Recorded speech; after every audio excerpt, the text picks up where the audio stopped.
Bonjour ou bonsoir chers compatriotes. Ici TV du peuple RD Congo. Symphorien News. Avant de commencer, nous adressons nos salutations à nos auditeurs fidèles. Dieudonné Kimbadi, Mpaka Simon Bové Lingamba, Alain Grand Kassaï, Manar Momodi, Dominique Makombo, Sylvie Lubunda, André Pepo, Blaise Mukenge, Robert Mukindi, Christian Kabasele Chiamoubiayi, Kinjo Mukindi, Isidore Mutombo, Alpha Nkumu, John T, Ezekiel Lukusa, Depa Baraza, Lema Luzemo, Maurice Kassadoudou, Geneviève Mala, Prêtre Minos Aituka Bernardo, Aïcha Balandaï, Maître Gilbert Mukindi, le pasteur Paul Kamanda, et tous les autres. Ce 21 avril 2026, l'actualité en République démocratique du Congo, RDC, reste dominée par l'impasse sécuritaire dans l'Est, marquée par le défi lancé par le M23 et ses soutiens à l'ultimatum de paix. Voici un éclairage sur les enjeux stratégiques et les faits récents. Selon nos recherches sur l'actualité de ce 21 avril 2024, nous avons trouvé mieux d'éclairer l'opinion par cet éditorial. L'impasse face au Rwanda. L'apparente incapacité de la RDC à obtenir une victoire militaire décisive contre le Rwanda et son allié présumé, le M23, s'explique par plusieurs facteurs structurels. Doctrine de la profondeur stratégique, Kigali a transformé les Congolais en une zone tampon sécurisée, visant à la fois le contrôle de ressources minières et sa propre stabilité intérieure. Engagement diplomatique prioritaire, la RDC a privilégié la voie diplomatique, notamment à travers l'accord de Washington signé en décembre 2025. Bien que Kinshasa exige désormais le retrait immédiat des troupes rwandaises devant le Conseil de sécurité de l'ONU, l'option militaire reste officiellement en retrait au profit de la ratification de traités de paix visant à rendre les engagements rwandais juridiquement contraignants.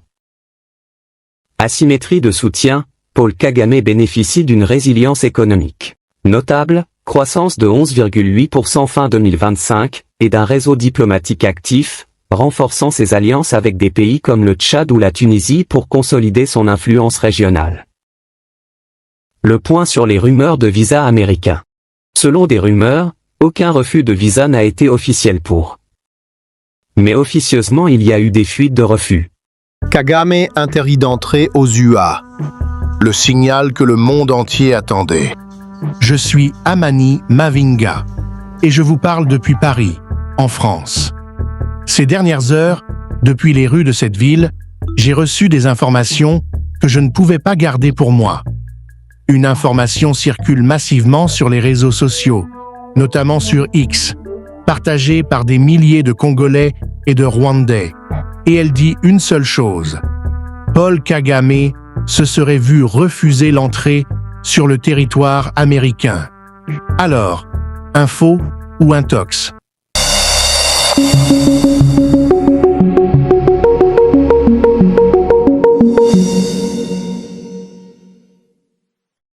Ce qui est certain, c'est que cette rumeur ne sort pas du néant. Elle fait écho à une réalité diplomatique brutale que Washington ne cache plus. Depuis mars 2026, le département d'État américain a multiplié les restrictions de visa et le Trésor a placé plusieurs hauts responsables de la Rwanda Defense Force sous sanction. Aujourd'hui, que le refus de visa pour Paul Kagame soit déjà acté ou qu'il s'agisse d'un signal informel, le message est clair. Washington lui a fermé la porte. Kagame devait se rendre aux États-Unis, Texas, Caroline du Nord. Des destinations qui pour lui ont toujours été des espaces de confort, des événements privés, des cercles d'influence, des réseaux soigneusement tissés depuis des décennies. Et là, Washington a changé de ton. Soit en restreignant l'accès, soit, et c'est peut-être encore plus humiliant, en lui signifiant que la protection diplomatique habituelle n'est plus garantie. Laissez ça rentrer. Ici, sur Africa Flashes, on ne fait pas dans la dramaturgie gratuite, mais cette séquence est dramatique, objectivement parlant. Parce que voir l'entourage d'un chef d'État en exercice ainsi ciblé, c'est un acte d'une rare gravité. C'est un message adressé non seulement à Kigali, mais aussi à toute la région, à tout le monde qui regardait en se demandant « Est-ce que les Américains vont continuer à couvrir Kigali malgré les rapports onusiens ?» La réponse, aujourd'hui, semble être non. Attendez, il faut comprendre ce que ça représente, historiquement. Kagame a bâti toute sa légitimité internationale sur une relation privilégiée avec les Occidentaux, Washington en tête. Il était présenté comme un modèle de gouvernance africaine. Et maintenant, on lui fait comprendre que ce n'est plus le bon moment. Ce tournant ne sort pas du néant. Il s'inscrit dans une séquence construite, méthodique. Et cette séquence a pour architectes principaux le président Félix Tshisekedi et la diplomatie de la République démocratique du Congo. Non, vraiment, ne sous-estimez pas le travail accompli. La diplomatie congolaise est allée devant les Nations Unies. Elle a documenté, elle a témoigné, elle a nommé les choses clairement. L'agression et le soutien à des groupes armés. Des faits documentés par des experts, portés devant les instances internationales, avec une ténacité qui a fini par faire pencher la balance à Washington. Ce n'est pas un hasard si l'administration américaine décide aujourd'hui de signaler que la présence des officiels rwandais n'est plus la bienvenue. C'est le résultat d'une pression diplomatique soutenue portant l'empreinte de la RDC. Maintenant, parlons des conséquences réelles. Kagame, face à ces pressions, tente de réorienter le récit auprès de certains médias internationaux. Est-ce la réaction d'un homme serein? Non. C'est la réaction d'un système qui sent le terrain se dérober sous ses pieds. Et pendant que Kigali s'isole, d'autres acteurs bougent. On entend que Joseph Kabila tente de récupérer des espaces dans l'ombre, mais le véritable changement se fait sur le terrain. La FARDC est dans une dynamique de reconquête de sa souveraineté. Même ici à Paris, l'ombre de ce dossier plane. Ce qui se joue à l'est du Congo, ce n'est pas seulement une guerre de territoire, c'est une guerre de légitimité. Et quand Washington coupe le signal, même partiellement, même symboliquement, les équilibres changent radicalement. Retenez ceci, entre les sanctions confirmées et les rumeurs de visas refusés qui enflamment la toile, le rideau tombe. Kagame n'est pas un dieu, et les intérêts géopolitiques sont froids. Ceux qui ne servent plus la stabilité finissent par être écartés. Ici sur Africa Flashes, on continuera à suivre les rapports officiels et les mouvements de coulisses. Parce que vous méritez une analyse réelle, pas seulement des titres de réseaux sociaux. Et vous, qu'est-ce que vous pensez? Si les États-Unis maintiennent cette pression maximale sur Kigali, est-ce que ça peut réellement mettre fin définitivement à la guerre à l'est du Congo? Dites-le-moi dans les commentaires. Le 6 mars 2026, les États-Unis ont imposé des restrictions de visa visant de hauts responsables rwandais accusés d'alimenter l'instabilité en RDC. Des sanctions ont également frappé la Rwanda Defense Force, RDF, pour son soutien actif au M23.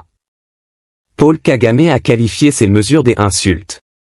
Le 6 mars 2026, les États-Unis ont imposé des restrictions de visa visant de hauts responsables rwandais accusés d'alimenter l'instabilité en RDC. Des sanctions ont également frappé la Rwanda Defense Force, RDF, pour son soutien actif au M23. Paul Kagame a qualifié ces mesures des insultes, mais il n'est pas directement nommé dans les interdictions de voyager. Revue de presse du 21 avril 2026 en RDC. Les manchettes de ce jour mettent en lumière l'échec de la désescalade promise. Violation de l'ultimatum, les médias rapportent que le M23 et l'armée rwandaise défient l'ultimatum du 1er avril 2026, poursuivant leurs opérations stratégiques malgré les pressions internationales. Front diplomatique à l'ONU, l'ambassadeur de la RDC, Zenon Mukongonge, a réitéré devant le Conseil de sécurité l'exigence d'un retrait immédiat et sans condition des troupes rwandaises, s'appuyant sur la résolution. Déception américaine, les États-Unis, par la voix de leur ambassadrice adjointe Tammy Bruce, se disent très déçus par la poursuite des hostilités par Kigali, en violation directe des accords signés à Washington. Urgence humanitaire, les organisations comme Oxfam alertent sur la détérioration continue des conditions de vie des déplacés internes face à la multiplication des fronts. À l'international, Donald Trump menace de bombarder l'Iran à la fin du cessez-le-feu. Il n'y en aura pas d'autre. Les Iraniens menacent aussi. Ils disent qu'ils sont prêts à se défendre. Ils comptent sur leur guerre asymétrique.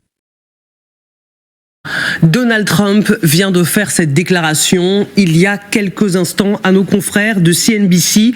Je suis prêt à bombarder, je ne veux pas prolonger le cessez-le-feu censé expirer demain soir. Voilà l'état d'esprit du président américain face au régime iranien qui, de son côté, se dit prêt à reprendre les armes. Il s'attend à de nouvelles frappes américaines, une forte probabilité selon Téhéran. Partons tout de suite en Iran, retrouver Siavosh Ghazi, correspondant France 24 RFI dans quelques instants. À l'heure où l'agence iranienne Tasnim, proche des gardiens de la révolution, affirme que l'Iran a passé les 2 dernières semaines à se préparer militairement. Siavosh Ghazi, correspondant France 24 RFI en direct de Téhéran, est connecté. Bonjour Siavosh, que dit le régime iranien face aux menaces du président américain qui se dit prêt à bombarder l'Iran? Écoutez, le président du Parlement iranien qui dirige qui avait dirigé la délégation iranienne aux négociations d'Islamabad a prévenu que l'Iran était prêt à une nouvelle guerre, avait prévu depuis 2 semaines les plans pour une nouvelle guerre avec les États-Unis. Nous ne faisons pas confiance aux Américains, a déclaré de son côté le ministre iranien des Affaires étrangères, mais aussi son porte-parole. Si les États-Unis n'acceptent pas les conditions iraniennes, c'est-à-dire la levée du blocus contre les ports iraniens, il n'y aura pas d'envoi d'une délégation iranienne à Islamabad pour de nouvelles négociations. Ce qu'on sent aussi, c'est que les 2 parties font monter la pression, côté iranien, mais aussi côté américain également. Ce qu'on sait, c'est que la délégation américaine est sur le départ, ou en tout cas a déjà quitté les États-Unis pour se rendre à Islamabad. Cela va prendre une dizaine d'heures avant que la délégation américaine arrive à Islamabad. Pour Téhéran, le trajet est beaucoup plus court puisque le Pakistan est donc frontalier avec l'Iran et donc ça sera un voyage d'1 heure, d'1 heure et demie. Pour l'instant, l'Iran exige que les Américains se lèvent ou suspendent en tout cas le blocus contre les ports iraniens avant d'accepter d'envoyer une délégation à Islamabad. Ce qu'on sent ici, c'est que les 2 parties font monter la pression avant une nouvelle rencontre. Mais bon, en situation de guerre, tout peut arriver. Les différents scénarios sont possibles. L'Iran, en tout cas, se dit prêt à une nouvelle un nouvel engagement militaire avec les États-Unis, puisque Téhéran se sent en position de force et va non seulement continuer à fermer le détroit d'Ormuz, mais aussi interviendra directement ou par l'intermédiaire de ses alliés Houthis au Yémen pour fermer cette fois-ci dès le départ le détroit de Bab el-Mandeb, ce qui aura des conséquences importantes sur l'économie mondiale, mais aussi le prix du pétrole et le prix de l'essence dans les pays occidentaux. Merci beaucoup Siavosh Ghazi, correspondant France 24 RFI en direct de Téhéran. Tout est possible en situation de guerre, tout peut arriver, nous dit Siavosh Ghazi. Le régime iranien qui attend que Donald Trump mette fin à son blocus naval pour reprendre les négociations, tandis que le président américain affirme à l'instant à nos confrères de CNBC qu'il est prêt à bombarder. Général Yakovlev, on se demande dans quelle mesure les négociations peuvent reprendre à Islamabad. On précise que ni la délégation iranienne ni la délégation américaine ne sont partis à l'heure où on se parle. Si les combats reprennent dans les prochaines heures, qui a l'avantage ? Déjà, moi je pensais les Iraniens, parce que si les bombardements reprennent, alors ils vont faire de la casse, il n'y a pas de débat, ils savent casser, les Américains, ça va, on a compris. Mais ça changera rien, fondamentalement, à à la balance stratégique. Si les Américains se mettent dans leur trip de tout casser en infrastructure civile, ce qui serait un crime de guerre, et je me demande s'il n'y a pas du tirage au Pentagone à l'heure actuelle, parce que les gens réfléchissent quand même à ce qu'ils ont fait au premier tour. On sait déjà que les Iraniens ont prévenu que là, ils allaient causer de très très graves problèmes sur les pays de la rive sud. Et surtout, si Trump recommence une campagne de frappe, c'est pour quoi faire ? En dehors des objectifs annoncés, enfin, ça changera quoi fondamentalement ? Vous ne croyez pas à l'asphyxie économique de l'Iran ? Il faudra qu'il dise j'arrête. Il faudra que lui arrête pour relancer les négociations. Et tout le monde dira à ce moment-là, pourquoi on s'est fait cette crise alors ? Les négociations, c'est évident qu'elles vont durer longtemps. C'est évident que les deux camps vont chercher à utiliser le temps dans les négociations. Mais c'est dans l'ordre des choses. Donc la notion de 2 semaines de cessez-le-feu, c'est juste le temps qu'il leur faut pour dire amen. Il n'a pas compris que les Iraniens parlent d'une négociation et pas d'une reddition. Oui. Voilà, c'est fondamental. Donc après, il peut refaire les guerres qu'il veut, tant qu'il n'a pas compris ça. Ensuite, juste pour conclure, Trump qui dit ça y est, et puis alors on est prêt, etc. En fait, il dit nous sommes plus puissants qu'avant cessez-le-feu. Oui, alors c'est pas vrai parce que ils ont consommé beaucoup de munitions dans la première phase, et là maintenant à travers toute la chaîne industrielle américaine et les dépôts de munitions et tout. Les gars, ils se bouffent les ongles en disant pourvu qu'on continue pas à taper dans le stock, parce que ça devient un vrai problème. Ils ont consommé entre 3 et 4 ans de production d'un certain nombre de produits haut de gamme. Ça va être compliqué, hein. C'est pas vrai qu'il est plus fort. Ils sont obligés de mesurer plus les munitions qu'avant. Et les Iraniens vont tout faire pour qu'ils consomment leurs munitions. Et dans ce rapport de force générale, j'ai du mal à comprendre pourquoi les Iraniens, qui, selon les Américains, perdent 500 millions de dollars par jour, peuvent tenir plus longtemps que les Américains. Trump raisonne comme un financier. 500 millions de dollars, ça veut dire beaucoup pour lui. Je suis pas sûr que le régime raisonne en dollars. Je pense qu'il raisonne en puissance, en pouvoir, en maîtrise. Pas en dollars. Ils s'en foutent. Leur esprit n'est pas monétisé comme Trump. Et Trump croit qu'il peut les acheter ou leur faire peur avec l'argent que ça leur coûte. Je pense que c'est pas le cas. Voilà. Mais c'est une mentalité. Enfin, vous en parlerez mieux que moi. Non, mais je veux dire, de toute façon, il y a une pression économique, comme je le signalais, c'est indéniable. Le régime est confronté à cela, mais peut-être à moyen terme ou à long terme, peut-être pas à court terme. Et puis, si les Américains reprennent les bombardements, le régime va de nouveau commencer à cibler les pays du Golfe, etc. Enfin, la stratégie qu'il a menée jusque-là. Et ça va remettre tous ces acteurs, parce que il n'y avait pas que le Pakistan n'était pas un acteur indépendant. Il y avait la Chine derrière, il y avait l'Arabie Saoudite derrière, parce qu'ils ont un partenariat de défense mutuelle. Donc, tout ce beau monde va de nouveau être en ébullition, parce que eux, ils ont besoin d'une... Donc, personnellement, je suis persuadée que tous ces échanges, tous ces tweets d'aujourd'hui, c'est vraiment pour faire venir l'équipe iranienne qui a ses problèmes à Téhéran, et puis voilà, donc de mettre la pression juste avant. Franchement, je pense pas qu'il partirait dans ça. Enfin, ça, c'est une conviction personnelle. Marc Semo, avant de vous donner la parole, je voudrais qu'on écoute le chef du pouvoir judiciaire iranien qui dit de son côté que les Iraniens sont prêts à riposter. Écoutons-le. Il est possible que nos négociations n'aboutissent véritablement à rien et qu'il nous soit nécessaire de mener de nouveau des actions de guerre. L'action menée contre nos navires entraînera certainement une riposte de la République islamique d'Iran. Ce sont eux qui ont violé le cessez-le-feu et l'Iran répondra assurément. Ce blocus maritime est une violation flagrante du cessez-le-feu et la République islamique y répondra certainement. L'Iran ne lâchera pas, l'Iran qui estime qu'il y a de fortes probabilités que des frappes américaines aient lieu dans les prochaines heures. Le régime qui fait passer son message à travers cette fresque dessinée sur la façade d'un immeuble dans les rues de Téhéran, la capitale iranienne. Le détroit d'Ormuz en feu, plus précisément, vous allez le voir, l'armada américaine en flammes. Ce n'est pas la seule image choc, image de propagande dans la capitale iranienne. Comment vous l'interprétez, Marc Semo, Nous sommes à moins de 24 heures de la fin de l'ultimatum, à l'heure où Donald Trump nous dit à l'instant qu'il est prêt à bombarder. Oui, et eux disent on est prêt à subir les bombardements, on est prêt à répliquer, on reprend toute cette imagerie assez typique du chiisme sur voilà l'apocalypse, sur comment les mécréants sont écrasés. Alors effectivement, à la différence de Trump, les Iraniens, le régime iranien ne raisonne absolument pas en termes de coûts-bénéfices.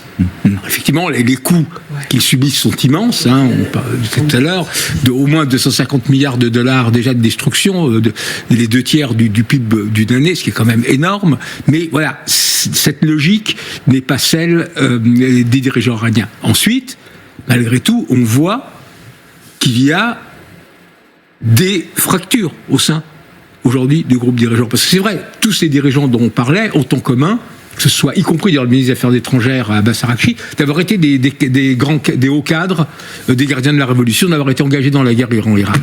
Mais malgré ça, il y a des différences.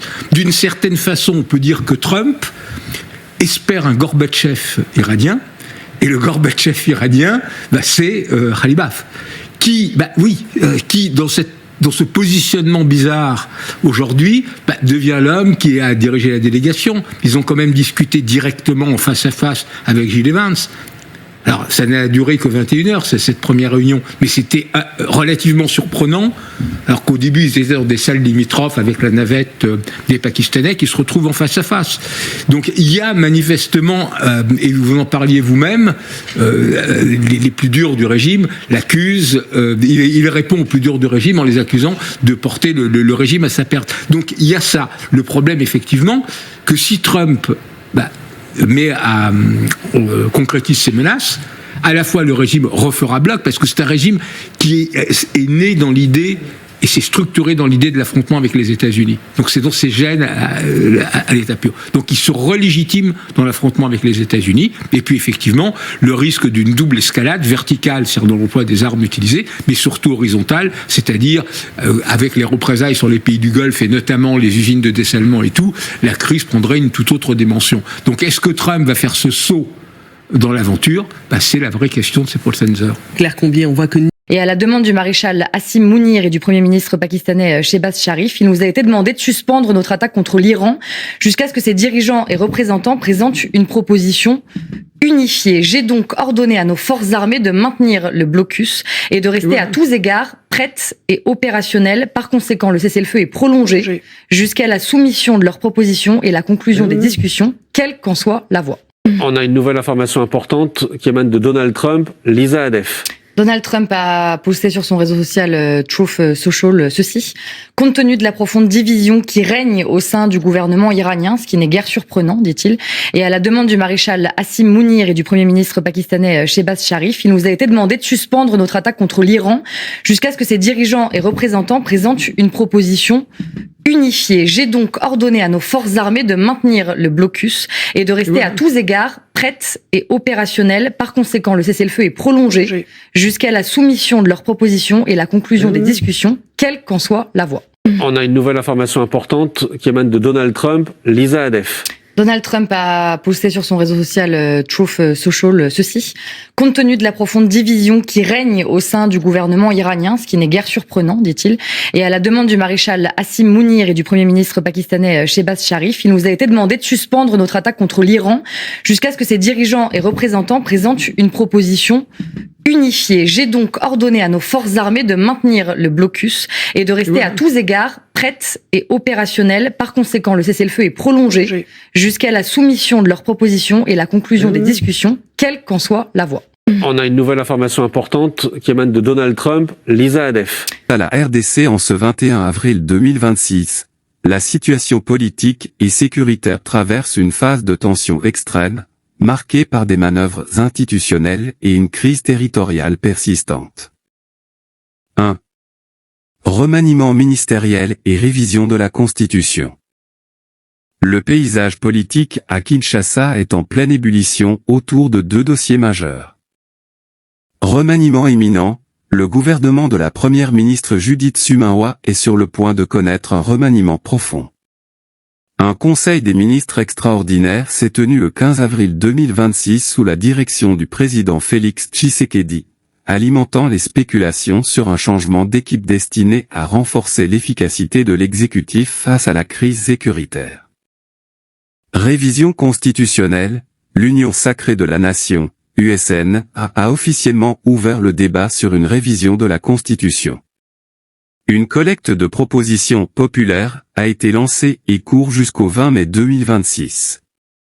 Bien que présentée comme une nécessité pour adapter la gouvernance, cette initiative est vivement contestée par l'opposition et l'Église catholique, Sanko, qui voit un risque d'instabilité accru en plein conflit. C'est un acte de vente. Ok? Un acte de vente. Ok? Notre pays a été vendu.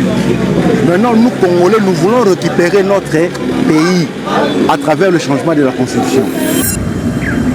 En République démocratique du Congo, les grandes manœuvres ont commencé.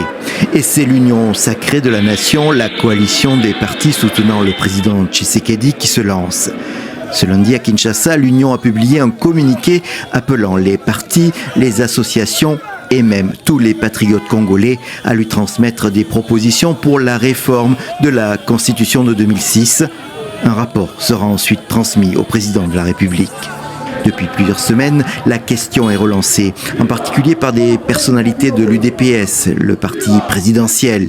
Celui-ci organise aussi des petites manifestations de rue surnommées Parlement debout, comme ici à Kinshasa la semaine dernière. L'actuelle constitution, c'est un acte de vente. Ok? Notre pays a été vendu. Maintenant, nous, Congolais, nous voulons récupérer notre pays à travers le changement de la Constitution. C'est juste ça. Une réforme constitutionnelle permettrait surtout de supprimer la limitation des mandats présidentiels, 2 maximum aujourd'hui. Une nécessité si Félix Tshisekedi veut se maintenir à la présidence en 2028.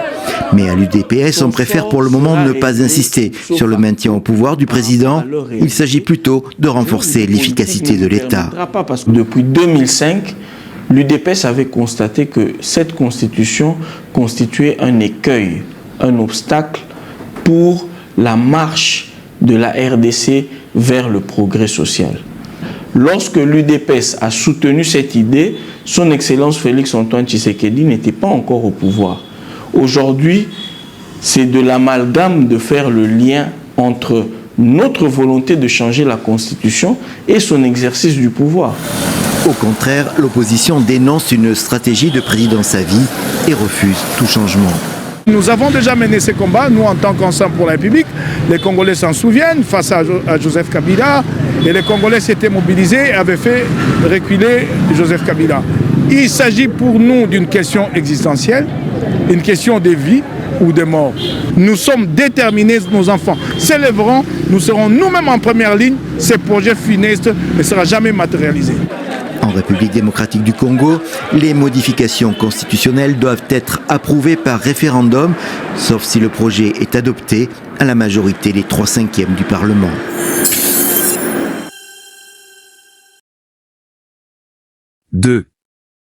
État de l'Est, zone tampon ou soudanisation. L'expression « soudanisation de facto » est de plus en plus utilisée par les analystes pour décrire l'enlisement dans l'Est.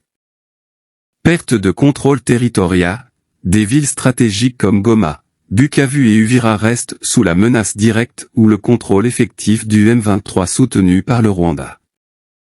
Zone tampon militaire, le Rwanda a effectivement transformé une partie du Nord Kivu en zone de profondeur stratégique, une position reconnue indirectement par la diplomatie rwandaise comme une nécessité sécuritaire face au LDR.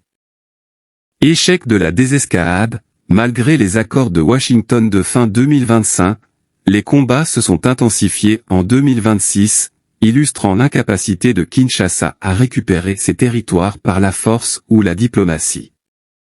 3. Économie rwandaise et minerais de sang. Les indicateurs économiques récents renforcent les soupçons de pillage systématique. Croissance suspecte. Alors que sa production domestique d'or est stable à environ 30 millions de dollars, le Rwanda a exporté pour près de 2 milliards de dollars d'or en 2025 à 2026. Le rôle des Occidentaux, Bien que les États-Unis aient imposé des sanctions contre l'armée rwandaise et certains officiers en mars 2026, les flux commerciaux se poursuivent. Le ministre congolais Julien Paluku estime le coût annuel du pillage rwandais à 2 milliards de dollars. La croissance rwandaise, projetée à 7,5% pour 2026, reste largement alimentée par l'exportation de tantale et d'or dont l'origine congolaise est régulièrement documentée après la prise de sites miniers comme Rubaya par le F-23. Voilà pour l'essentiel de l'actualité aujourd'hui. Merci de faire vibrer la voix du pays avec nous sur TV du Peuple RD Congo. Donnez-nous de la force, un pouce bleu, un partage et surtout, abonnez-vous pour ne rien manquer. Restons unis pour vaincre l'agression rwandaise. Bien à vous, Symphorien News.